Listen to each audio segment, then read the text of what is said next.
আম্মা আব্বাই কই নাস্তা খাইবে না? তোর আব্বা আজকে হাঁটতে গেছে, হ্যাঁ আইতে দেরি হবে, তোমরা নাস্তা খাই ফেলো। আসিয়ে কি রুটি বেলে না আজকে? কি পাউরুটি মাউরুটি রুড়া রুড়া লাগে? আম্মা হামিম ঠিকই কইছে, আদা রুটি ছাড়া অন্য রুটি খাইলে কোলেস্টেরল বাড়ে, আর লাল আদা খাওয়া খুব ভালো। আম্মা লাল আদা নাই? এই এসামরা কথা না কইয়া খা। সারা দিন খালি লাল আডা সাদা আডা আডা আমি তোর মুহে মেক্কি দেব। দেখেন আম্মা বড় ভাই জানে আমার লাগে কিরকম করে। হামিম দেখ, এই সব দোষই আমার বলে, বড় ভাই জানে যা খুশি আমার লাগে করে, খালি খোঁজা ইচ্ছায়।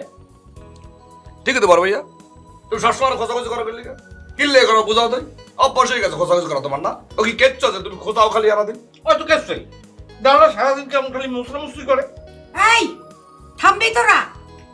আম্মা আমার কোনো দোষ আছে? আমি খালি তোমারে জিগাইছি যে আব্বাই কই নাস্তা খাইতে আয় নাই কা, এর মধ্যে এরা আডা তারপরে মশলা মুসরি তারপরে কেসা এডিতে এরা ঢুকাইছে। ঠিক আছে বড় ভাই থাক, আমি এই বুঝি সব কারণের বলম, আমি খান নাস্তাই করব না, আমি খালি কলা খাই যাই একটা। না আর একটা কলা নেই, পরে কলাটা খাওয়া খুব ভালো। এক রুটিও লই যা দেন। Thank you. Thank you. ওরে আল্লাহ, ওরে খোদা, আমার রক্ষা করো আগো হাত হইতে। উফ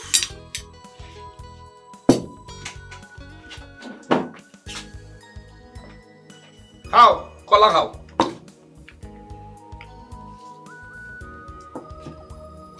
দাও দেখবে আবার লই নিচে দাঁড়া রাখছে।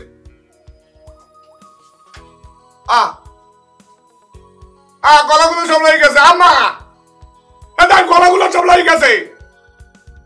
আসসালামু আলাইকুম দুদু। ওয়ালাইকুম আসসালাম। তেরম সাইজে খুঁজে কমবে মেলা করছেন? আরে না সাজা গোজার কি, ওই জামু সামনে একটু কাম আছে একজনের দ্বারে, হেনে যাইতে হবে। ও তুমি মেলা হচ্ছ কই? আমি একটু আটখালায় যাই। কি বিষয় কি? একটা কারিগর আছে না, ওর কাছে যাবো একটু, হারমোনিয়াম পার্টস নষ্ট হয়েছে তো ওইটা একটু ই কর। ও তুমি তো আবার ওই গান ঠান গাওয়াইছি, যে তা কি অবস্থা, কি গান ঠান গাইতে পারো? যে আল্লাহর রহমতে ভালোই চলতে আছে।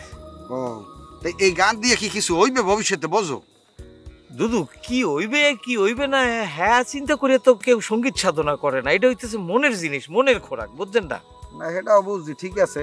আজকাল ওই রেডিও টেলিভিশনে যে গানের প্রতিযোগিতা হয়, তা তুমি হ্যাঁ তো নাম ডালা হাইতে পারো। ও তোমার তো আবার বয়সে কুলাইবে না, হ্যাঁ তো তুমি পারবা না। ও কি কন দুদু, আজ পর্যন্ত কোনোদিন শুনছেন যে কোনো জ্ঞানী গুণী শিল্পী বা ওস্তাদ কোনোদিন কোনো প্রতিযোগিতায় গেছে? এগুলা নিজেরা নিজেরা এমনি এমনিই হয়, সাধনা করতে করতে হয়, আর সাধনাটা মনের মধ্যে দিয়ে আয়, বুঝছেন, মধ্যে দিয়ে আয়। আচ্ছা আরেকটা কথা দুদু, এই আপনার এই চুলগুলা দেখলেই না আমার কেন জানি কাশবনের কথা মনে পড়িয়ে যায়। এত সুন্দর চুল, এত সুন্দর চুল, তো আপনি কি একটু গাব গোপ বা ওই কলপ টলপ দিতারেন না? বেটা ওই যে প্রশ্নটা হরছো এর উত্তর দিতাম যদি তোমার বাপে হইতে। কেন তুমি তো পোলাপান মানুষ, তোমার লাগে কি উত্তরটা দিমু? দুদু কি যে কয়েন, আমি কি বেলেহাজের মতো কোনো কথা কইছি? আপনি দেন একটু কলপ টলপ দেন, গাব দেন, তাহলে দেখবেন আপনার এই কাশবন বৃন্দাবন হয়ে গেছে। এইসব বাতুল্য কথা বাদ দিয়ে হ্যাঁ যে কামে মেলা হরছো ওই তবলা না কি কইলে, ও সেই কামে যাও। জি বাতুল্য। আসসালামু আলাইকুম।